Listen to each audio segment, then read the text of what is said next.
Eu agradeço as palmas logo agora no começo, porque no final certamente seriam vaias. Então eu fico feliz pelo aplauso, isso demonstra que vocês são um povo de fé. Eu espero compartilhar um pouquinho da fé que tem contagiado meu coração, entendendo um pouco da nossa história, entendendo um pouco do nosso contexto social. Fico feliz também de ser o primeiro, porque qualquer besteira que eu falar aqui, a gente tem o mestre Marcelo, meu professor, coordenador do curso de pós-graduação ali da Teológica, e nós temos o privilégio de tê-lo hoje à noite e ouvi-lo. Então, para mim é uma alegria, uma honra, mestre Marcelo. Deus abençoe, viu? E aos demais preletores também, que não conheço tanto, mas me parece que aqui é os primeiros passos aí de algumas caminhadas que nós vamos ter. Quero agradecer a todos que numa quinta-feira de trabalho, véspera de feriado, se dispuseram a estar aqui. Poderíamos fazer outras coisas bem melhores, certamente assistir uma novela, quem sabe. Você, mulher que deixou a novela, você pode gravar, e eu quero agradecer você que está aqui para nos ouvir um pouquinho. Bom, deixa de onda, vamos caminhar um pouco a respeito do pensamento da pós-modernidade. Cabe a mim, então, trazer uma introdução a respeito desse tema, a respeito daquilo que se entende como pós-modernidade. O Bauman, um sociólogo, ele pensou a sociedade como uma sociedade líquida, uma sociedade que flui, que se desfaz. Imagina um cubo de gelo que representava então a modernidade sólida, totalmente compacta, e este cubo de gelo começa a se derreter, a se esvair, a fluir. Então Bauman, este sociólogo, ele traduziu bem o que é a pós-modernidade, uma sociedade líquida, que não está mais enquadrada em conceitos, que já não tem mais um pensamento dogmático, que não consegue mais pensar dentro de uma caixa, que sempre pula para fora de estruturas e de instituições. Nesta introdução, quero apresentar a vocês alguns pensadores que são tidos como os responsáveis na história do pensamento por introduzir esta questão e para nos fazer pensar a respeito da pós-modernidade. Antes de falarmos dele, o que seria então conceitualmente, tecnicamente, a pós-modernidade? Eu vou ler aqui para que você possa anotar bem bonitinho. É o movimento da cultura que rejeita os valores modernos, que rejeita e vê com desconfiança toda a estrutura racional pré-ordenada e estabelecida, que supostamente sejam universais, desenvolvidos então no período do Iluminismo. Ou seja, a pós-modernidade olha com desconfiança para todo o mundo moderno, para todo mundo que é delimitado em ciência, em pensamento estabelecido e pré-ordenado na racionalidade. A pós-modernidade é exatamente este movimento, essa tendência da cultura. Não é um demônio, também não é um curso de bacharéis. Por exemplo, um cara chegou para mim: pastor, já sei o que eu vou estudar na minha pós. O que você vai fazer? Eu vou fazer pós-modernidade. Então, pós-modernidade não é um curso depois da sua graduação. Pós-modernidade é uma tendência cultural, a tendência da sociedade de enxergar, de pensar, de ver as coisas, de ter uma nova cosmovisão daquilo que se entende vida e tudo que dela se deriva.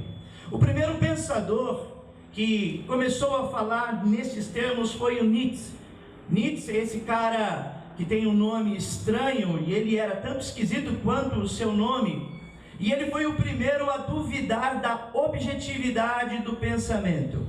O Nietzsche, ele olha então para a ciência e olha para as conclusões tecnológicas, científicas, e começa a duvidar desta objetividade, e começa a pensar de forma subjetiva. Aqueles que gostam de atravessar nas ideias vão dizer que o Nietzsche de fato é o primeiro pai da psicanálise, não Freud. Mas Nietzsche, ele não está preocupado com o ser, ele está preocupado com a objetividade ou subjetividade do pensamento. O que vem a ser isso? O que o Nietzsche estava dizendo? O Nietzsche, ele disse o seguinte: por que vocês dizem que isso aqui é um microfone? Quem disse que é um microfone? Vocês têm dentro de si uma imagem do que vem a ser um microfone. Mas o que diz a vocês que isto é um microfone não é um microfone. É a imagem que fora criado na mente de vocês. Logo, então, microfone é uma coisa subjetiva ao que está na cabeça de vocês, e não aquilo que de fato é o objeto. Então Nietzsche ele começa a desconstruir este pensamento científico, levando as pessoas a pensarem em termos subjetivos, mesmo porque eu vejo o microfone de cima, vocês veem o microfone de baixo, e se há alguém aqui na plateia ao lado, verá o microfone de lado. Então logo, esse microfone é a visão da perspectiva de quem está enxergando. O que nós temos é uma imagem do que é um microfone, mas nós não temos a essência do que é um microfone. Pensando assim, então, nós construímos imagens e delegamos às imagens que construímos um pensamento concreto e objetivo. O que Nietzsche está descartando, o que ele está rechaçando, solapando com a sua argumentação, é exatamente esta objetividade, deixando tudo como subjetivo. Um outro pensador, Michel Foucault. Michel Foucault é um camarada estranho também. Como todo pensador é esquisito, todo pensador é meio que estranho. O Michel Foucault, ele vai dizer que o discurso só tem uma intenção. E a intenção do discurso é exatamente manipular o mundo das ideias. Se para Nietzsche aquilo que nós vemos é subjetivo e não é objetivo, logo todo pensamento é uma neura criada por nós mesmos a respeito de tudo. Depende de como você vê a vida, depende de como você enxerga as coisas, depende do ponto da onde você está da janela para enxergar o objeto da sua visão. Para Michel Foucault, nós construímos discursos e através dos discursos nós manipulamos os objetos e também as massas. E esse pensador, Michel Foucault, é um cara que trabalha na linha do desconstrutivismo, é um cara que trabalha também com um pensamento exatamente dizendo que o objeto não é o discurso não pode contemplar essencialmente a um objeto, a um pensamento concreto, porque palavras não refletem a essência do objeto. Deu para entender? Bom, nessa caminhada da história do pensamento e dos grandes homens que começaram a entender e a enxergar este fenômeno social e a interpretá-lo de forma textual, nós temos um outro pensador, o Jacques Derrida, e ele sim foi o cara responsável para trabalhar a questão do desconstrutivismo. E ele começou a desconstruir textos.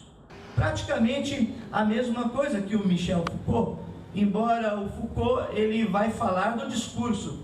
O Jacques Derrida, ele é um cara mais textual, ele trabalha com textos. Estes talvez sejam os três nomes mais proeminentes, pelo menos que a academia entende como os precursores aí do pensamento pós-moderno.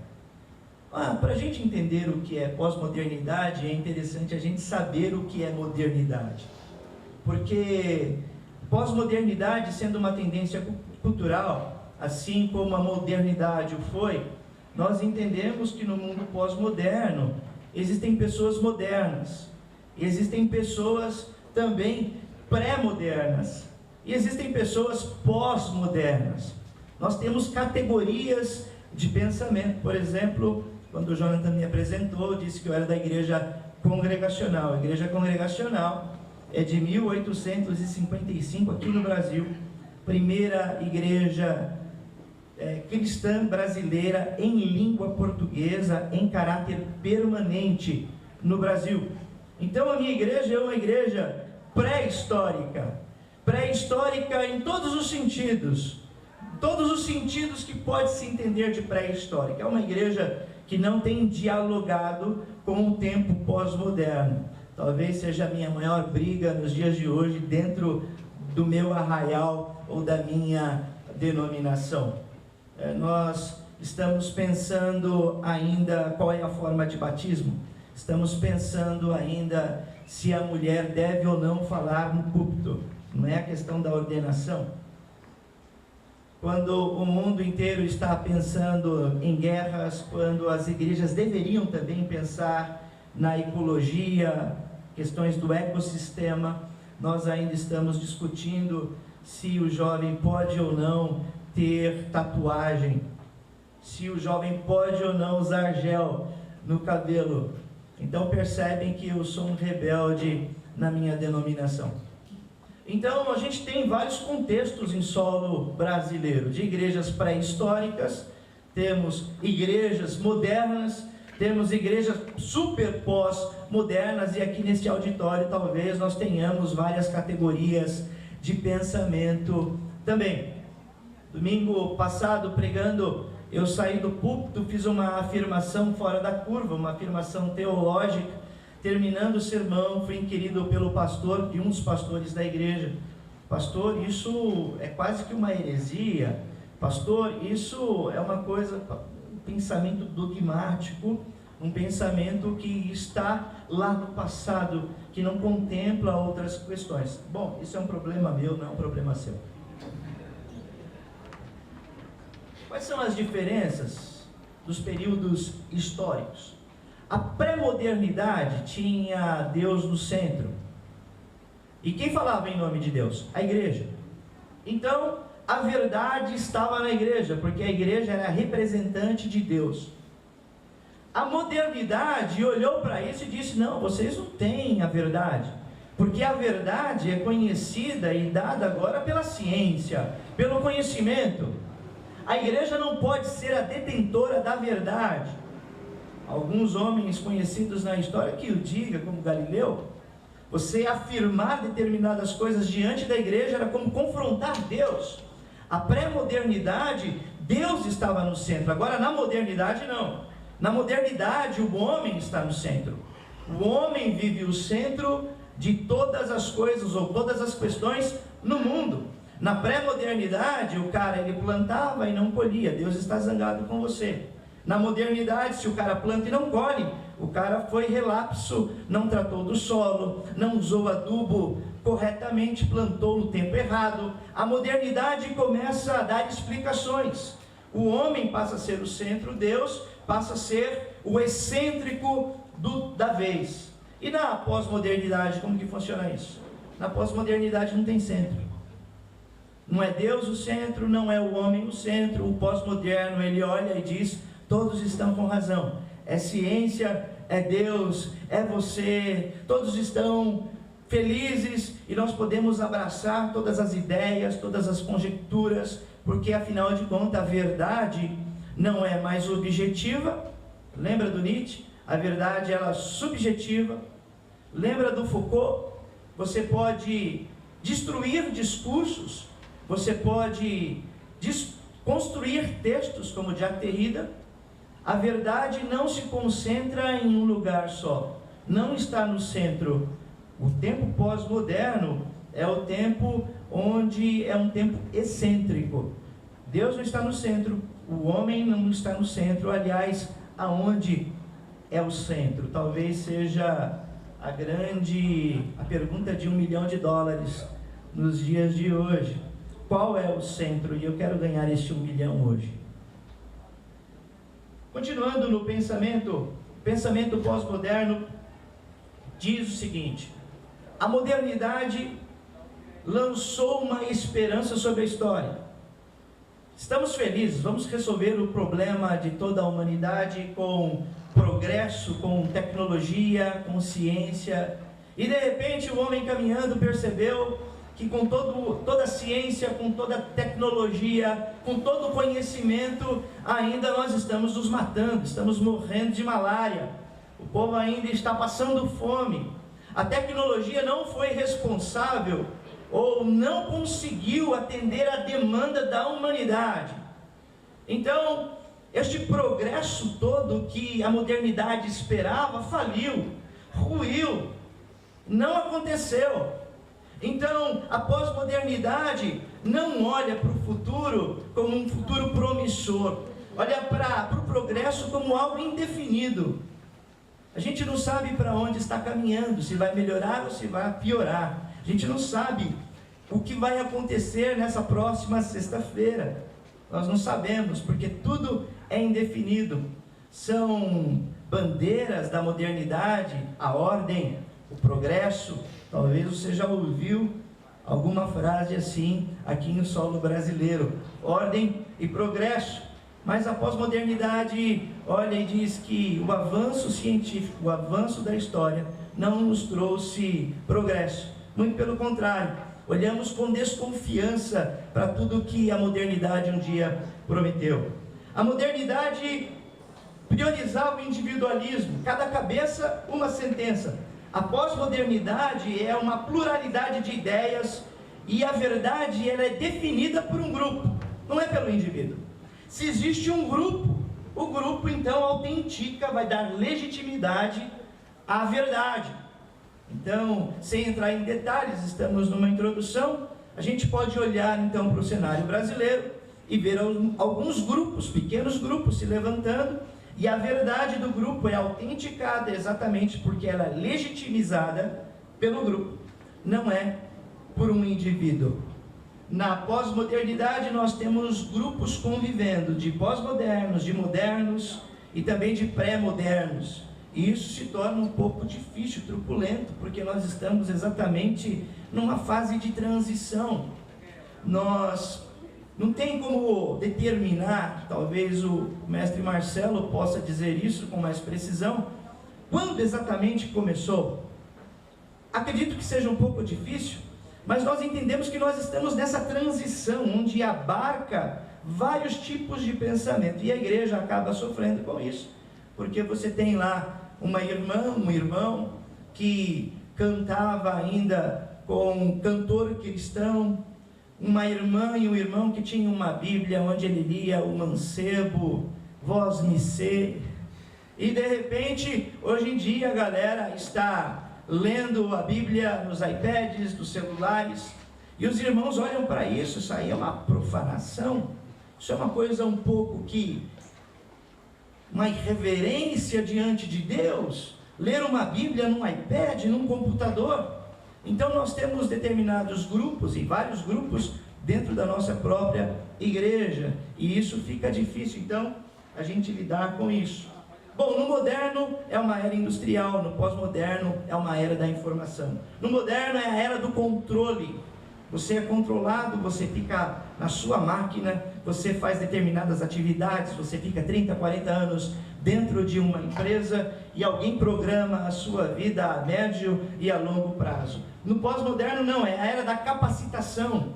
Você vai se tornando cada vez mais capaz de ganhar a sua autonomia, você é capacitado. A era moderna é a era da competição, na era do pós-moderno é a era da colaboração, na era moderna é a era das coisas, a era pós-moderna é a era das pessoas, a era do moderno é a era da uniformidade, no pós-moderno é a era da universidade ou diversidade de pensamentos, de pessoas, de culturas e tudo mais. No moderno é a era da nacionalidade, no pós-moderno é o mundo global. No tempo moderno você pensava em termos territoriais, da sua cidade, da sua nação. Hoje, na pós-modernidade, as notícias que você recebe online, tudo o que acontece no mundo. Sexta-feira passada, não tem como não citar este fato, nós encontramos algo muito peculiar num jogo de futebol, um ataque lá em Paris. Certamente todos viram isso. A gente recebe assim online, é full time as notícias, o tempo inteiro, o tempo todo, estamos recebendo notícia de todo o mundo. Prosseguindo, enquanto a modernidade descreveu que o progresso ia resolver toda a questão, e ela não resolveu, logo, quando todos entenderam que estavam programadinhos, dogmatizados, catequizados. O homem começou a buscar uma liberdade. Ele começou a buscar nas drogas, no sexo, no rock and roll, em uma vida livre, paz e amor, rock and roll. Então o homem começou a buscar isso. E através dessa busca insana pela liberdade, porque a modernidade diz que você está preso, está tudo pré-ordenado, você é uma máquina, gira como uma engrenagem. Então, o que você vai fazer? Não, eu quero me libertar, eu quero ser livre. E socialmente falando, os jovens, entendendo isso, foram buscar sentido em alguma coisa. Talvez hoje nós vivemos o ápice dessa busca do ser, do homem, a respeito de uma experiência extraordinária. O Paul Sartre teve essa sacada social. Vou dar uma avançada, que o tempo urge. Caminhando para o final da minha fala, nessa introdução, pulando um bom período, até chegar em termos teológicos, eu deixo para os meus colegas, quero fazer uma proposta a respeito de como podemos, teologicamente, viver a pós-modernidade. Em primeiro lugar, eu tenho que dizer que Jesus combina com pós-modernidade. Jesus é um cara pós-moderno. Jesus, ele não é uma verdade conceitual. Jesus não é uma verdade simplesmente racional. Nos dias de hoje, eu não posso dizer que Jesus morreu numa cruz, eu vou provar para você. Eu não posso dizer que Jesus derramou o seu sangue para me salvar, e eu vou provar isso para você. Mas eu posso dizer que Jesus é uma pessoa, não é um conceito. Lembra que nós pensamos a respeito da pós-modernidade como sendo um tempo de pessoas e não de coisas? Como sendo um tempo onde também o ser, ele procura grandes experiências, grandes encontros. E Jesus é exatamente este grande encontro, esta grande experiência que nós temos que demonstrar, que nós temos que viver. Porque ele se torna legítimo quando eu demonstro com a minha fé e com a minha experiência. Então Jesus pode ser experimentado. Experimentado através do anseio humano, experimentado através do meu testemunho, através da minha vida. E quando nós entendemos assim, pensamos assim, não é exatamente o ser Deus, o ideal platônico, não é exatamente Deus o centro, não é exatamente o homem o centro, mas Jesus passa a ser o centro. Jesus passa a ser o gabarito da vida. Jesus passa a ser aquele em que eu vou conferir as minhas condutas, a minha ética de hoje, porque a ética não é um conjunto de normas pré-estabelecido. A ética, ela vai mudando, ela vai aflorando de acordo com a evolução social, mas de acordo com esta evolução social, com esse dinamismo, eu tendo Jesus, eu posso conferir e usá-lo como gabarito. Preconceito vem de Jesus? Não. Jogar bomba vem de Jesus? Não. Sair atirando no estádio vem de Jesus? Não. Discriminar, agir com preconceito, falar mal no Facebook, vem de Jesus. Jesus se tornando o centro, sendo o nosso centro, sendo o centro da minha vida, da sua vida, sendo estabelecido como o centro deste mundo, ele pode ser a grande referência, e no meu ponto de vista o é. Então a proposta é o seguinte: voltemos ao centro que é Cristo, o centro das Escrituras, o ápice da revelação de Deus. Voltemos ao centro daquilo que é a salvação de todo o universo. Voltemos ao centro, voltemos à cruz, e certamente assim sendo, tudo que advier da sociedade, dos pensamentos e das tendências culturais, certamente nós teremos um grande gabarito para conferir se isso provém ou não. E eu vejo com bons olhos todo este tempo pós-moderno, porque é um momento muito ávido para a igreja, de grande desejo tanto da igreja como da sociedade, que está buscando uma grande experiência. Haja visto que a gente tem algumas igrejas que têm promovido estas grandes experiências, algumas provocados de forma hipócrita determinadas experiências, mas se a igreja ela for mais flexível e priorizar grandes questões como música, como liturgia, com questões subjetivas, porque não cabe mais um período dogmático dentro de uma igreja, em termos de liturgia, em termos de pensamento, nós podemos conviver com vários pensamentos, desde que Cristo seja o centro de todas as coisas. Então é plausível que Cristo seja o centro da igreja nos dias de hoje. Não a personalidade, não o entretenimento, não o imperialismo, não a visão colonialista dos tempos de hoje, mas que Cristo seja o centro. Meu tempo já esgotou, já acabou. Eu quero agradecer a oportunidade nessa introdução dessa palestra de pós-modernidade e teologia. Sou o pastor Cláudio, já sabem, você pode buscar na minha página lá no Facebook alguns textos. Não tenho livros ainda para escrever, talvez algumas cartas de amor que escrevi para minha esposa, mas eu acredito que ninguém vai querer ler a respeito delas. Mas tem alguns artigos como pensador de teologia, como aquele que ama a igreja e vive a igreja desde a infância. Obrigado pela oportunidade.